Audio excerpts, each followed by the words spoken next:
Istana si pelawak di Kiev juga ikut hancur. Ibu kota Ukraina diserang Rusia ke-15 kali selama Mei hingga rata begini. Russia is doubling down. Russia is doubling down. Its attacks on Kiev. Yes. Do you have any reaction to that? It's not unexpected, and it's just pure. Если кто-то вознамерится вмешаться в происходящие события со стороны, то они должны знать, да, и будут создавать для России неприемлемые для нас угрозы стратегического характера, они должны знать, что наш ответ на встречные удары будут молниеносными, быстрыми.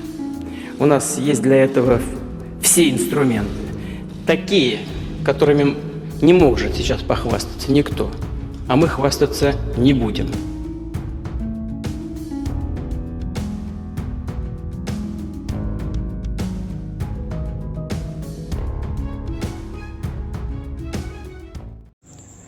Hai para penonton Central News, sebelum lanjut jangan lupa subscribe dan lanjut tekan tombol Super Thanks. Tombol Super Thanks ada di atas tombol subscribe. Jika Anda ingin mensupport channel kami menyajikan berita yang paling Anda tunggu-tunggu. Terima kasih.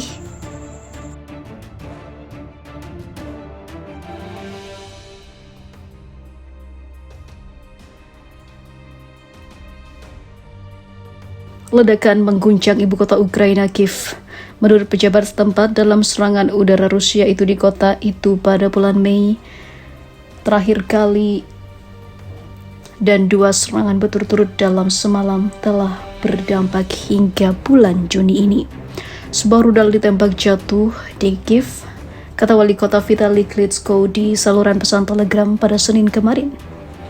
Pertahanan udara tidak berfungsi, ungkapnya. Dia menambahkan bahwa ledakan terdengar di beberapa distrik kota termasuk lingkungan bersejarah Podil di Kiev, di mana puing-puing yang berjatuhan merusak atap sebuah rumah, Al Jazeera melaporkan.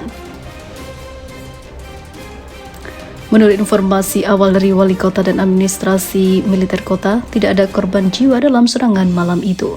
Serangan pada hari Senin tampaknya merupakan kombinasi dari rudal dan juga drone, mengikuti serangan drone terbesar yang diluncurkan di Kiev pada malam sebelumnya, yang telah menghabisi beberapa orang dan juga melukai beberapa lainnya.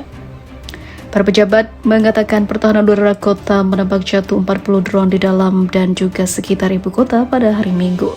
Situs berita Kiev Independent melaporkan sebagian besar drone itu adalah amunisi berkeliaran Shahed buatan Iran. Iran dikabarkan telah mendukung penuh Rusia dalam melakukan invasi pada Ukraina yang ternyata dibackingi oleh negara-negara barat termasuk NATO. Presiden Ukraina Volodymyr Zelensky mengatakan kepada pasukannya, pertahanan udara kita harus ditingkatkan untuk melindungi negara dan meminta parlemennya untuk menjatuhkan sanksi terhadap Iran karena memasok senjata ke Rusia, termasuk drone Shahed. Gelombang serangan Rusia terhadap Ukraina kini datang beberapa kali dalam sepekan. Moskwa telah mengintensifkan serangannya, menargetkan infrastruktur dan juga pasukan militer Ukraina serta istana negara. Sementara Ukraina hampir tidak pernah secara terbuka mengklaim bertanggung jawab atas serangan di dalam Rusia itu sendiri. Serangkaian serangan di dalam negeri Rusia telah menargetkan infrastruktur militer, energi dan juga transportasi, dengan Moskwa menyalahkan Kiev atas serangan tersebut.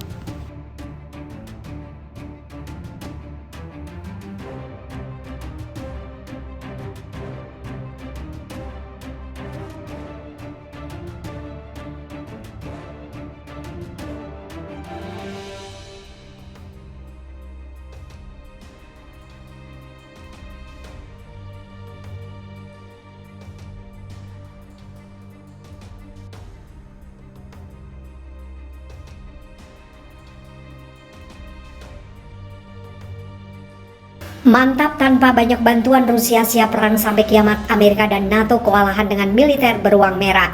Jangan remehkan kehebatan Rusia. Negara terluas di dunia ini punya militer yang tidak terkalahkan.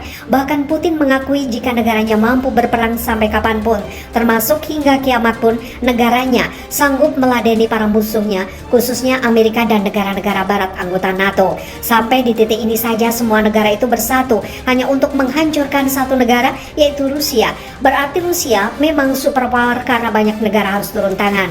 Di sisi lain, Presiden Vladimir Putin disebut-sebut sedang mempersiapkan Rusia untuk perang selamanya dengan Barat usai serangan ke Ukraina terhenti. Hal ini terlihat dari pidato-pidatonya yang dilakukan pemimpin berusia 70 tahun itu. Berbicara panjang lebar kepada para pekerja di sebuah pabrik penerbangan di wilayah Buryatia belum lama ini, Putin sekali lagi menyebut perang sebagai pertempuran eksistensial untuk kelangsungan hidup Rusia.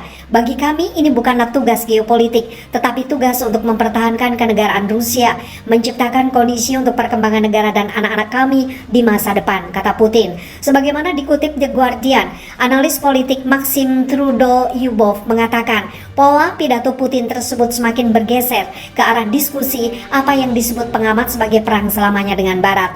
Putin secara praktis telah berhenti berbicara tentang tujuan perang yang konkret. Dia juga tidak mengusulkan visi tentang seperti apa kemenangan di masa depan. Perang tidak memiliki awal yang jelas atau akhir yang dapat diperkirakan, kata Trudolyubov. Selama pidato Putin yang diawasi dengan ketat bulan lalu, pemimpin Rusia ini mengulangi beberapa dari banyak keluhannya terhadap Barat. Ia menekankan bahwa Moskow berjuang untuk kelangsungan hidup nasional pada akhirnya akan menang. Trudolyubov mengatakan pesan terselubung Putin kepada rakyat adalah perang di Ukraina tidak akan berakhir dalam waktu dekat dan Rusia harus belajar untuk menerimanya.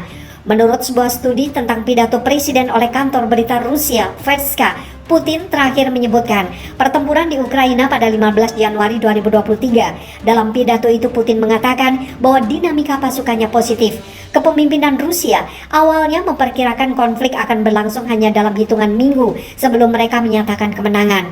Menurut rencana yang ditangkap oleh intelijen Barat pada awal perang, selama musim dingin, analis militer Barat dan pejabat Ukraina berulang kali memperingatkan bahwa Rusia setelah merekrut 300.000 orang pada musim gugur lalu akan melakukan serangan baru yang besar. Sebagaimana diketahui, Putin meluncurkan invasi atau operasi khusus militer di Ukraina pada 24 Februari 2022 lalu. Perang tersebut belum juga mereda hingga melewati 1 tahun.